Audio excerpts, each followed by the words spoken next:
let's tug at their heartstrings and let's sing The Greatest Love of All. Let's make that our first song. And I was like, well, I'll do what I can, but it's not going to be like Whitney Houston or George Benson. Let me just say that. That was Giants PA announcer Renel Brooks Moon. I'm Jeff, and this is Storied San Francisco. Welcome to Season 4 of this show. My first Giants game came 2 years after I moved here, back in 2002. In addition to the beauty of the ballpark, one lasting impression I have is of a woman announcer whose voice floated and echoed through the confines, at once authoritative and hospitable. Later that MLB season, Renel became the first woman to announce a championship in professional sports in the U.S. when the Giants made it to the World Series, a feat for which she's honored in the Baseball Hall of Fame. But Renel cut her teeth in radio. In this podcast, she talks about growing up, first in the East Bay and eventually on the Peninsula. She guides us through most of her career on air, and she ends with the baseball team that her parents loved, reaching out to her in 1999. Check back Thursday for part 2 and more of this story. Here's Renel. Okay, I'm 100 years old, Jeff, so how much time do you have? I have 100 minutes, so a year a minute. Well, you're not 100 years old. You're about, 29 or 30? Exactly. Let's go with that. Okay. Let's go with that. Well, I was born like Madam Vice President Harris at Kaiser Hospital in Oakland. Awesome. And we lived in Oakland, Berkeley, and Richmond for my early childhood. And then we moved down to the Peninsula, Menlo Park to be specific, when I was 8. My beloved late father, my hero, I have his face and his voice and his personality, became the first high school principal in San Francisco in 1966, I believe, at Polytechnic High School, which, these days no longer exists. But over by the park, right? That's right. Yeah. So amazing. My dad is totally my hero, and watching him commit to education, particularly for underprivileged and at-risk youth, and his community activism. He led by example. Mm-hmm. So I always knew that whatever I ended up doing, it came with that purpose, that right. It was important to contribute to not just the Black community, but the community at large, right. And to whom much is given, much is required. So we were one of the first Black families to integrate the neighborhood then. And it was really tough on me. It was a lonely place to be a lot because I really wasn't accepted by the Black kids at school, nor the white kids at school. I won't say entirely, but it was a pretty lonely place to be. Right. And roughly what years were this? And this is 66 to till I graduated high school. Okay. Yeah. In fact, I was bused to Woodside High School in Redwood City in 1972. Okay. So it was difficult. Yeah. It was really, really tough. But out of that, I found my love of performing. Okay. As a way to kind of, be welcomed and accepted. And, I was often teased a lot. I was a chubby kid because, everything was so traumatic being down there. Right. After I'd come from this wonderfully diverse and loving community in Richmond, California, which was really unusual for the early 60s. It was an incredibly diverse neighborhood. So it was culture shock and shell shock when we moved to Menlo Park. So I got teased and I got bullied, but then I realized that I'm funny. I can sing, I can act, I can do the Charleston, and I'll make jokes, before you can make them about me, self-deprecating jokes. I'll do that first. So you can't hurt me with your words, and I'll perform in the talent shows so I can get accepted with a round of applause. So yeah, it was tough. So then from Woodside High School, I was like, I got to get back to Oakland, even though I didn't spend a lot of my, childhood in Oakland, but I feel very strongly about it being my birthplace. And my parents had a lot of events and things in Oakland at that time. And so, it really made an impact in my life at a very young age. So I was really excited to leave the peninsula and come back to, again, a more welcoming and more diverse community. And heck of a lot better than Menlo Park. No shade on Menlo Park, but no shade for where you were in life. Yeah, it's a whole different community now, and it's amazing and it's beautiful and lovely. And my mom is 94 and she still lives in the house down there. Awesome. And she's surrounded by the most amazing neighbors, which is ironic because these neighbors would not have welcomed us in 1966, Right. So, got back to Oakland, went to Mills, and just firmly cemented myself in the East Bay until the Giants came a-calling. And it was a time to move to San Francisco when I got hired. So what kind of stuff were you doing at Mills? You're talking about how performance was sort of your escape from the trauma of not really feeling accepted. Did you do anything along those lines in college or outside of college in those days? Or I most certainly did. I actually studied classical voice for a year. I sang with a band, some brothers that went to Cal. I sang lead for their band. Wow. I gave concerts for the student body and the senior. I did a senior concert one year. It was all me and Amy, one of my dorm mates. Her boyfriend at the time was a very gifted musician, and he played piano for me. And we did this whole 30-minute set. So I sang a lot and did a lot of performing. And that's actually my husband came to see me. It wasn't my husband then, but my husband was going to Cal and I was going to Mills, and that's how we kind of connected. And he came to see me perform in the talent shows, and he tells everybody that he thought I was going to be a professional singer. Now, Jeff, I can carry a tune. I'm not Beyonce. I'm not Aretha. I'm not Gladys Knight, although that's who I wanted to be as a little girl because she was my dad's favorite singer of all time. Mm-hmm. But I can hold my own. I've done the national anthem a few times. I will never sing it again. I'll tell you that. In recent years, it's become super controversial. And for everybody listening, just Google that third verse and you'll understand why I will never sing that song again. Right on.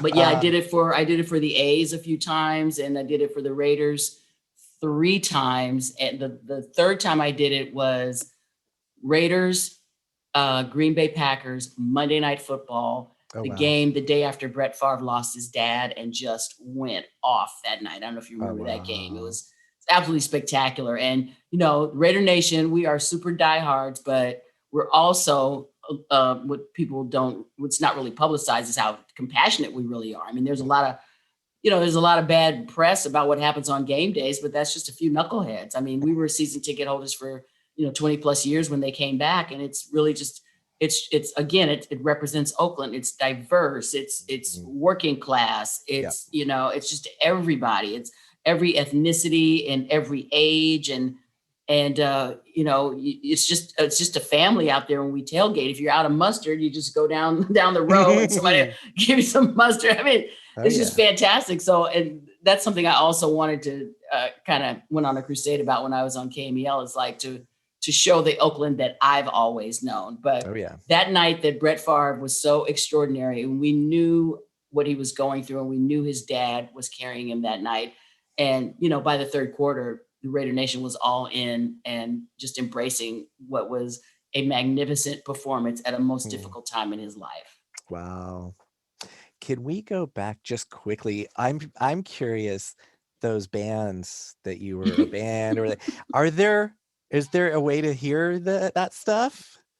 No, that was 100 years ago. Man. Okay. 100 years ago. They're actually, that's a good question, because I actually did a jingle when I worked at KFRC that you might be able to find. Mm-hmm. We did it to the tune of "We Built This City" by Jefferson Starship. Mm-hmm. And I did some stuff that might be in the archives, but that college stuff, you'll never hear it. Although it was good, though. I'll tell you that. It was good. Well, hey, in a way, that's almost better, right? You just had to be there. You had to be there. Exactly. So after graduating from Mills, I got an entry-level job at KCBS News Radio, just because I thought it would be kind of cool. Right. I never, people don't think or really realize that there's an actual staff, that makes a radio station run behind the scenes. Mm-hmm. You just think of the DJs or the news reporters.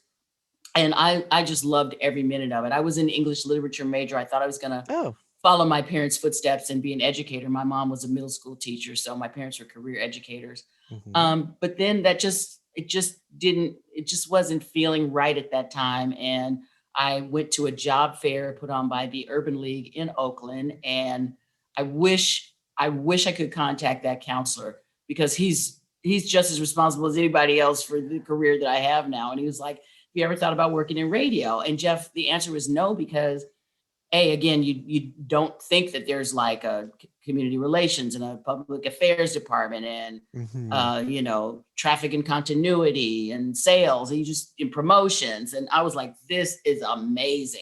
Yeah. And so I worked my way around from that entry-level job, and I worked my way up to production assistant and public affairs assistant, which I love because it gave me a chance to learn how to write copy and write public service announcements and produce shows for community organizations that might not otherwise have gotten any exposure. Right. And I just felt amazing about that. And it felt like I was, following in my dad's footsteps in terms of community service. Yeah. So I was there for about 4 years, never, ever thinking about wanting to be an on-air news reporter or broadcaster. Mm-hmm. But as I just shared with you, I always loved music. And mm-hmm. I was like, well, maybe I can see what I can do at a music station. Again, not thinking about being an on-air personality, but maybe a music director, maybe the promotions director.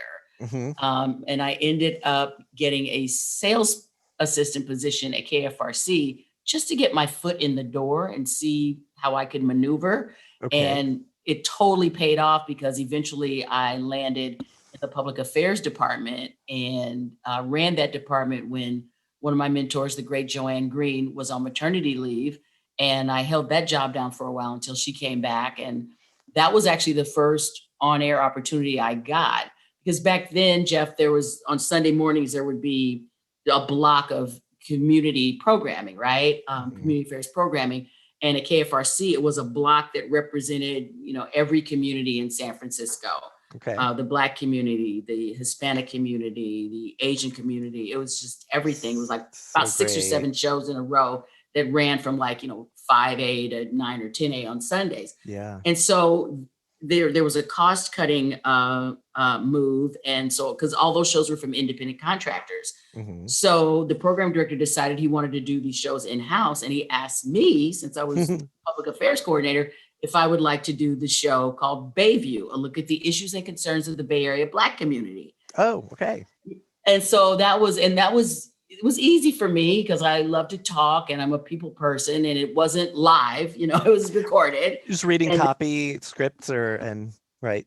Well, I really kind of produced it myself. I found my guests, and, back then it was just the Chronicle. There was no Google, and, and then also based on relationships that I had made in the community at that time, I was able to, book my own guests and just awesome.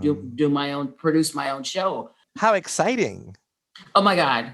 It was so exciting, and it was so rewarding and so fulfilling. And not the kind of thing that you could have, said at an earlier point, like, I'm going to do this very specific thing. You had to kind of go through some motions and some trial and error and get to that point, right?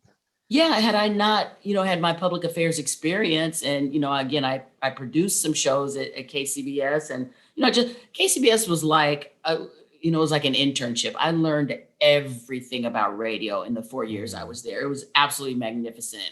Mm-hmm. So had I not had my public affairs experience, I don't know that I would have been ready for it. Right. But I was totally ready for it, and I felt totally comfortable doing it.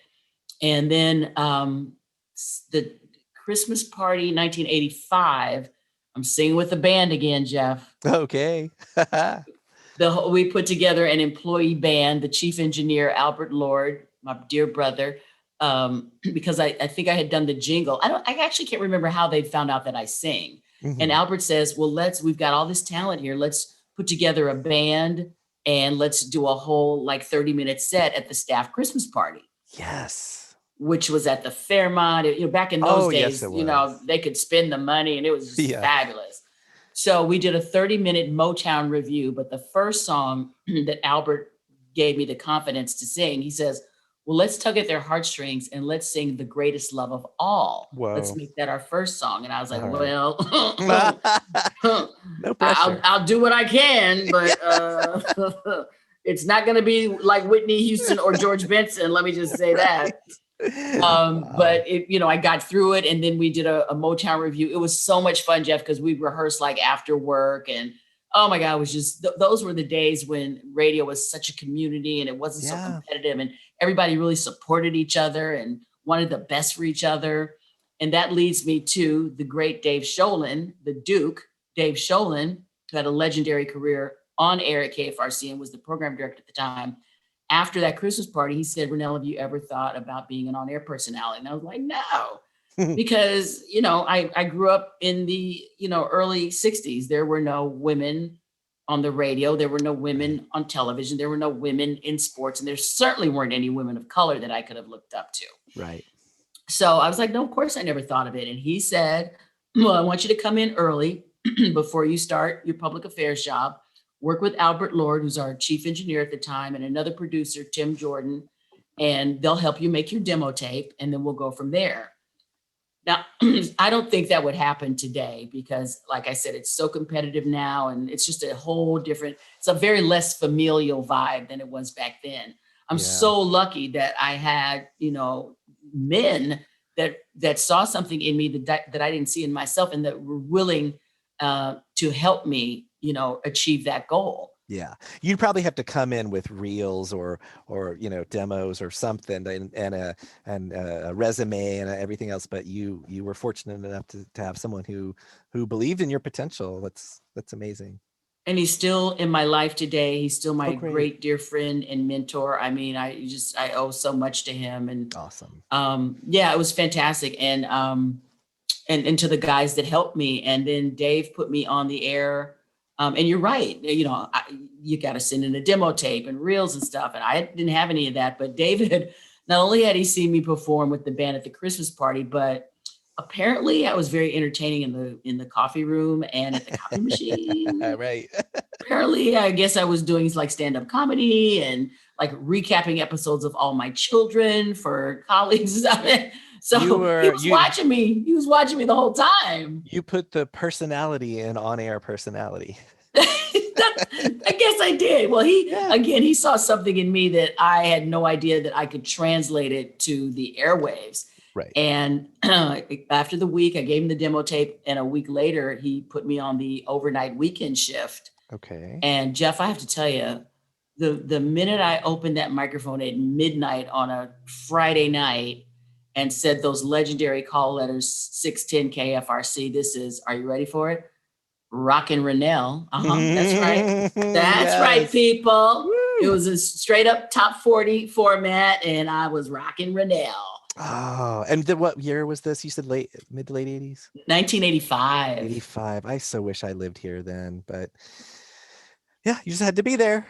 A lot of folks listening to this, I'm thinking some of them might have been there. So yeah, it was the heritage station here in the Bay Area. We all listened to it growing up, early childhood and in our teens, and with the late great Dr. Don Rose. And I promise you, every radio show you hear now, even in 2021, you can hear his influence especially on morning shows and everything. So I mean, I got to work with him for, a very brief time, and it was just a huge honor. And, and I thought, this is great. I'm going to be working midnight to 6 on the weekends, and, and I can do a little public affairs during the week as well. I was like, this is great. I didn't expect any of this. Yeah. So you did go ahead. The public affairs gig there. Yeah. Okay. Yeah, I sure did. Okay. Yeah, I sure did. And then, about 2 months later, Dave promoted me to like afternoon drive on the weekends. It was like 3 to 7 or 2 to 6. And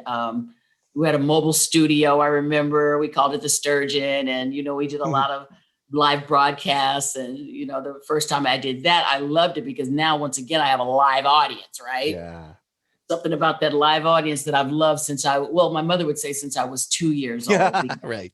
Because my dad was a proud member of Alpha Phi Alpha fraternity, and there was a fraternity picnic in Mount Diablo. As the story goes, the Twist, Chubby Checkers, the Twist came on the radio, and my 2-year-old self started doing the Twist. Yes. And then there was a circle. Everybody formed a circle around me, that's all I needed, right? So I just took it home after that. Yeah. I have no recollection of this, Jeff, but I know that's what happened. Yeah, you feel it. That's who you are. That's who you are. So you got that drive time. Isn't that like one of the more coveted radio shifts is drive time? Definitely. A little, I don't want to downplay it, but a little lesser so on the weekends, but it was definitely a promotion from midnight to 6 a.m. for sure. Okay. But again, I'm thrilled to be doing this. I never imagined any of this. And, I thought I'd be doing it for the rest of my career. And then about a year later, format change. And most of us were blown out. The air staff was blown out because they switched to a big band format. Okay. Yeah. And then so all of us, we were blown out, and I was like, well, it was great while it lasted. I'll find another behind the scenes job in radio. Mm-hmm. But here comes another guy to the rescue for me. Jack Silver, who was our music director at the time, knew the program director at that time at KMEL. Okay. And he said, Renel, I'm going to send him your air checks. And I was like, okay, still not thinking anything's going to happen. Mm-hmm. And then, a week late, I wasn't even out of work for a week. I was on the overnight shift weekends for KMEL a week later. Wow. After I met the late, great Steve Rivers. And he said the same thing Dave Sholin said, you're a diamond in the rough. I'm going to work with you. I see such potential in you. And that was 1986, the summer of 86. Were you still Rockin Renel, or did you? No, I dropped that handle when I got to KMEL because it was a little more, excuse me, let me back up, because it wasn't top 40. It was like classic rock. It was a hybrid of classic rock and current, but mainly classic rock when I got on the air at KFRC. So when I got to KMEL, it was like straight up pop, top 40, KCK, so all of that stuff, mm-hmm, right? Mm-hmm. And I was just telling this story this morning, as a matter of fact, to some kids, as I call them, that work at KMEL now. And I said the first song I ever played at KMEL, which is now a hip hop R&B station, back then it was top 40. The first song I played was "Living on a Prayer" by Bon Jovi. Wow, what? I'm kicking off another 13 in a row power play. It's "Living on a Prayer," Bon Jovi on 106 KMEL. Oh my God. I still remember it. So yeah, it's so hard to imagine now. I mean, I know the KMEL of the last however long, and it's wow. I know. Okay. And before that, it was called the Camel. It was Rockin the Bay. So it was rock, and then it was top 40. And then in 88, we became one of the first stations in the country to play hip hop. Mm-hmm. And then it was lightning in a bottle, Yeah. At that point, there wasn't a Wild 94.9, there wasn't a 99.7. We were like the only game in town, and we owned it. So it was a mix of hip hop and top 40 songs and club songs, club mixes and stuff. Mm-hmm. So I got promoted.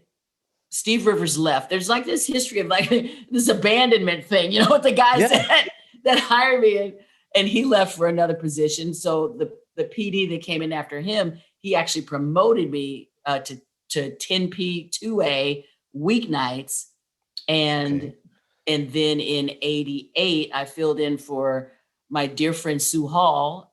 She was on the Morning Zoo at that time with London and Engelman, and she was on maternity leave, and they had me fill in because maybe there were two women. And, back then in the 80s, early 90s, you had to be the traffic girl or the sidekick, that you weren't a co-host by any means. No, that would never happen, right? Nope, You had to be can't have that. Girl. Yeah. So Sue was that, it played that role. And so I think I was the only woman on staff then, maybe. And then I came in to fill in for her. And sadly and unfortunately, they wanted me to stay and they were going to let her go. And I was like, oh no, Sue and I had become really close. Right. Yeah. So I was like, no, I'm not, I can't do that to my friend. I'm not understanding how ruthless the business was then. Right. I was like, I'm not doing it. I'm going back. I'm happy to go back to my night shift. I'm all good. This was fun. Thank you for the opportunity. But then it just became a decision that was out of my hands. They made the decision, that they wanted to. And unfortunately, they let Susan go. And again, that's my girl. Here we are all these decades later, and we're still super close. And let me plug, you can hear Sue Hall on Coit 96.5. And you can also see her on occasion on the ABC7 morning news doing traffic reports and stuff. So our friendship sustained that bump in the road, but we were close, and she knew that I said, I'm not doing it. I told her, I said, I'm not taking your job from you. Yeah. And then it was out of our hands, but it did not destroy us. And, in fact, it bonded us even closer. And that's a story that we both love to share because it's kind of rare in this industry to have that kind of support. Yeah. So now you're at Cameo, and were you once again thinking, all right, this is what I'm going to do. I'm loving it. Yeah, I did. I didn't imagine being on the morning show for like 10 years. Yeah. I didn't see that come in a couple of different iterations, because eventually London and Engelman left, and then we kind of formed a new morning zoo with Broadway Bill Lee. He's back in New York, but one of the best work husbands I've ever had. But yeah, so I had an 11-year run at KMEL, and then I got the opportunity to launch the sister station of KMEL, which was 98.1 KISS FM in 1997. So that was a radio station launch. Yeah, that was, and it was specific. It was at that time we were owned by Clear Channel. So one of the major execs at Clear Channel, I think they had done a similar format, I want to say in Chicago, and he was like, let's do it in San Francisco. And the premise was that it would be the big sister of KMEL, still owned by the same company, but we would play the songs from the late 80s that everybody grew up with, play those and mix in some new stuff. And I was thrilled that I was offered the morning show and to be the anchor of the station, especially at a time when there were few women in the country that had hosted a morning show and had a team around them and had her name on the show. It was Renel in the morning show. And it was such a huge honor at that time, because it was not, we were not seen as, being able to pull that off, sadly, in the industry. And now it's wonderful to see all the female co-hosts and single hosts of their own show right now. So yeah, and then I did another 11 years at KISS, and then another format change came. Oh man. And I had no idea they were going to hire a new PA announcer for the new ballpark opening in 2000. And one morning I got off the air and I had a message from the vice president of marketing asking if I'd be interested in auditioning for the position of the new PA announcer. And I lost my mind. Yeah. Jeff. Well, yeah. Lost my mind. You're like, is this a joke? Yeah, it was like, because again, I didn't see it coming, but what I have been able to share with you is that my family is all about baseball all the time, starting with my papa, my grandfather in Texarkana, Texas. He loved the sport, loved the Negro leagues, major leagues, basically just loved it. And there were some barnstorming teams that would come through Texarkana, and mother tells me that my papa and his friends, like white folks, would sell them seats up in trees on their property so they could watch the games. Oh, wow.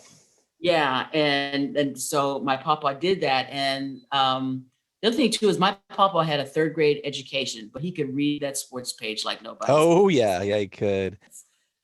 So my mom was the only child, and my papa passed his love of the game down to my mom and taught her how to score, and now she loves the game, and she's pregnant with me in 1958 when the Giants move out west. Now, granted, my parents were Jackie Robinson fans for obvious reasons in 1947, right? Yep. When the Giants moved out west with Willie Mays, it was a wrap. They're no longer Dodger fans. They were all in for the Giants.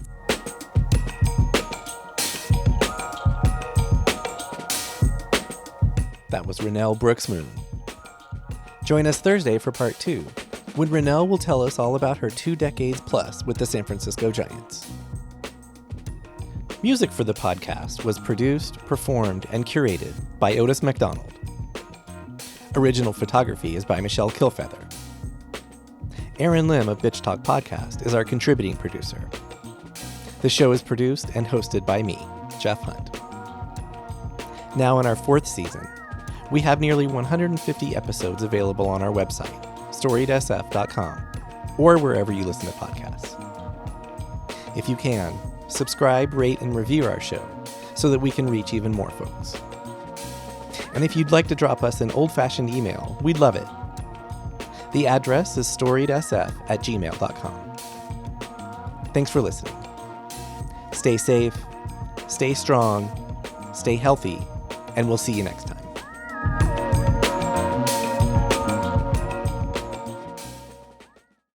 This podcast is a proud member of the BFF.FM podcast network. Learn more at podcasts.bff.fm. BFF.FM, best frequencies forever.